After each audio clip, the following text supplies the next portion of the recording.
पढ़ेंगे वाष्पन और क्वथन में अंतर। क्या पढ़ना है? वाष्पन और क्वथन में अंतर पढ़ेंगे। तो देखो वाष्पन क्या होता है। वाष्पन जो है एक क्रिया है, आपको किसी भी द्रव का जो है द्रव की सतह पर यह घटनाएं घटती है।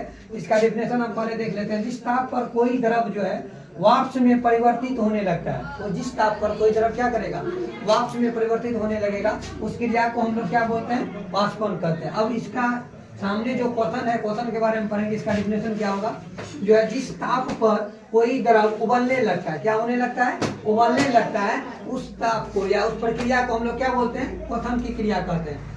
अब देखते हैं इसका सेकेंड पॉइंट। यह जो है आपको क्रिया मंद होती है। मंद मतलब समझना है, जो वाष्पीकरण जो है धीरे धीरे होता है। क्या होता है, एकदम धीरे धीरे होता है, फास्ट नहीं होता है। इसके बाद ये देखो क्वथन की क्रिया जो होती है, क्वथन, यह क्रिया क्या होती है, तीव्र होती है। क्या होती है, तीव्र होती है। इनकी थोड़ा सा तेजी से होती है ये क्रियाएं, क्वथन। उसके बाद देखिए इसका थर्ड पॉइंट है आपको, यह क्रिया द्रव की सतह पर होती है। मान लेते हैं हम किसी भी, मान लेते हैं बर्तन हो गया, ये इस बर्तन में यदि हम पानी भरे हुए हैं, मान लेते हैं यहाँ तक पानी है, तो देखिएगा क्वथनांक जो वाष्पीकरण जो होता है इसके सतह पर होता है। देखिएगा किसी भी बर्तन, बड़ा बर्तन या टब में हम नीचे से ताप दिए हुए हैं, तो देखिएगा जो वाष्पन की क्रिया होती है आपको क्या होती है, द्रव की सतह पर होती है।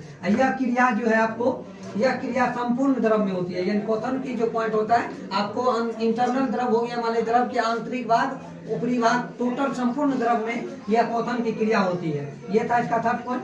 इसका फोर्थ पॉइंट देखिए, यह क्रिया सभी तापों पर होता है। यानी कि आपको वाष्पन की क्रिया जो होती है, आपको 20 डिग्री पर, 25 डिग्री पर, 50, 100, इस पर सब पर जो आपको क्या हो जाएगा, वाष्पन की क्रिया होगा। धीरे धीरे होगा, तेजी से होगा, थोड़ा सा अप डाउन हो सकता है। लेकिन जो आपको याद रखिएगा, ये जो क्वथन की क्रिया होती है, बॉइलिंग जो होती है किसी भी द्रव का, बॉइलिंग जो होता है वो क्या होता है, एक निश्चित ताप पर होता है। किस ताप पर होता है, एक फिक्स पॉइंट होता है टेम्परेचर का, जिस पर कोई द्रव क्या होने लगता है, उबलने लगता है। इसके बाद देखिए आपको है, वाष्पन से ताप में कमी होती है। यदि वाष्पन की क्रिया जब हो रही है तो ताप में क्या होती है, कमी होती है। इसका देखिए क्वथन में हो जाता है, क्वथन के समय ताप नियत होता है। मान लीजिए किसी भी बॉइलिंग पॉइंट है तो कांस्टेंट टेम्परेचर पर कोई द्रव क्या करने लगता है, उबलने लगता है। तो ये था डिफरेंस बिटवीन वाष्पन और क्वथन में, ये 5 फैक्ट था। Thank you so much for this watching.